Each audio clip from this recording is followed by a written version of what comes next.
Hello बच्चों, let's read this question. Question says in the आइसोस्केल triangle ABC, magnitude of AB vector is equal to magnitude of BC vector is equal to 8. A point E divides AB internally in the ratio 1:3. Then the cosine of the angle between CE vector and CA vector is where magnitude of CA vector is equal to 12. A option is minus 3 root 7 by 8, B option is 3 root 8 by 17, C option is 3 root 7 by 8 and option D is minus 3 root 8 by 17. सबसे पहले हम discuss करेंगे अपना की concept, and की concept is cosine rule. की concept क्या है हमारा? Cosine rule. अब इसको समझने के लिए हमें फिगर को समझना होगा. तो let's say this point is A point, this point is B point and this point is C point. Okay, and this angle is alpha. So using cosine rule I can say that in triangle ABC cos of alpha is equal to magnitude of AB vector का square plus magnitude of AC vector का square minus magnitude of BC vector का square whole divided bye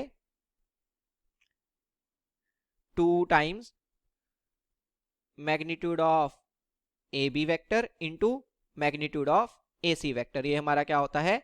cosine rule होता है. अब अगर मैं यहां पे वैल्यू सब्स्टिट्यूट कर ही दूं तो क्या आ जाएगा? Cos of alpha, cos of alpha is equal to magnitude of AB vector कितना दिया हुआ है? 8, तो 8 का स्क्वायर हो जाएगा 64 plus magnitude of AC vector कितना दिया हुआ है? हमें मैग्नीट्यूड ऑफ CA वेक्टर दिया हुआ है और मैग्नीट्यूड ऑफ AC वेक्टर लिख लें चाहे मैग्नीट्यूड ऑफ CA वेक्टर लिख लें, एक ही बात है. तो वो 12 होगा. 12 का स्क्वायर कितना हो जाएगा? 144 minus magnitude of BC vector वो भी कितना है? 8, तो 8 का स्क्वायर हो जाएगा 64 whole divided by 2 times magnitude of AB vector वो हो जाएगा 8 into magnitude of AC vector वो कितना हो जाएगा? 12. तो ये मेरे पास आ गया. अब ये कैंसिल हो गया. It is equal to 144 upon 16 into 12, इस तरीके से लिख सकते हैं. अब ये कैंसिल होगा, ये बन जाएगा 12. 12 अपॉन 16 4 पे कैंसिल हो जाएगा तो 3/4 आ जाएगा. तो यहां से मेरे पास क्या आ गया कि cos alpha is equal to 3/4. अब हम फिगर को और आगे बढ़ाते हैं. हमें बोल रहा है कि E divides AB internally in the ratio 1:3. तो लेट्स से ये हमारा पॉइंट E हो गया और अगर E पॉइंट AB को 1:3 में डिवाइड कर रहा है तो मैं क्या बोल सकता हूं कि मैग्नीट्यूड ऑफ AE वेक्टर जो होगा वो किसके इक्वल हो जाएगा? 1/4 of magnitude of AB vector, right, which is equal to magnitude of AB vector कितना है? 8, सो 8/4 कितना हो जाएगा? 2 हो जाएगा. Magnitude of AE vector is 2. अब अगर मैं फिर से cos ऑफ अल्फा लिखता हूं in triangle AEC, so in triangle AEC फिर से अगर मैं कोसाइन रूल यूज करता हूं तो क्या आ जाएगा? cos of alpha is equal to magnitude of AE vector का square, magnitude of AE vector का square plus magnitude of AC vector का square minus magnitude of CE vector का square whole divided by 2 times magnitude of AE vector into magnitude of AC vector. अब जो जो values हमें पता है वो हम सब्स्टिट्यूट कर देंगे. क्या आ जाएगा? देखो cos अल्फा कितना आया? अभी निकाला 3/4 आया. So 3/4 is equal to magnitude of AE vector भी अभी निकाला 2 आया है, तो 2 का square 4 plus magnitude of AC vector is 12, तो उसका स्क्वायर हो जाएगा 144 minus magnitude of CE vector का square whole divided by 2 times magnitude of AE vector that is 2 into magnitude of AC vector that is 12.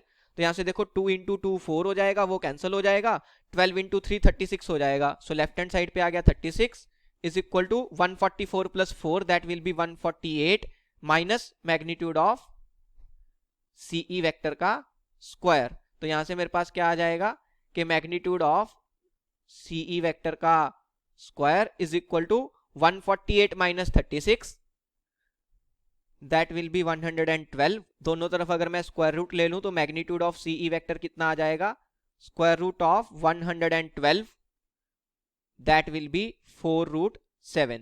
अब हमसे question में क्या पूछ रहा है, cosine of the angle between CE vector and CA vector. तो CE vector और CA vector के बीच का एंगल हो जाएगा ये, लेट्स से इसको मैंने अज्यूम कर लिया बीटा। अब अगर मैं ट्रायंगल एईसी में कॉस बीटा लिखूं, यहां पे कोसाइन रूल यूज करूं तो क्या आएगा, देखो in triangle AEC using our की कंसेप्ट मैं कॉस ऑफ बीटा लिख सकता हूं। क्वेश्चन में मेरे से कॉस ऑफ बीटा ही पूछ रहा है, cosine of the angle between CE vector and CA vector, तो बेसिकली कॉस बीटा ही निकालना है। वो क्या हो जाएगा, देखो using cosine rule, magnitude of AC vector का square,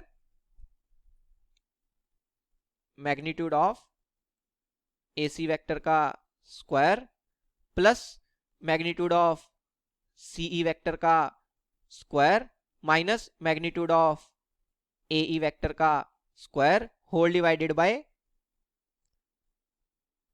2 times magnitude of AC vector into magnitude of CE vector. Okay, अब यहां से हम cos बीटा इजीली निकाल सकते हैं, सारी वैल्यूज हमें पता है।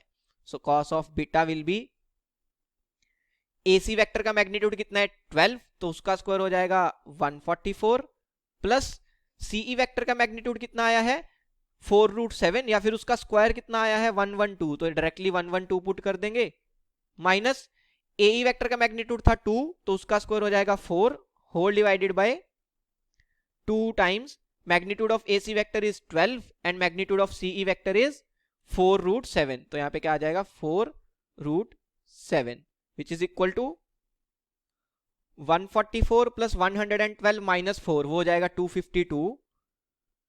डिनोमिनेटर में क्या बन जाएगा, 4 into 2 will be 8, so 8√7 into 12, right.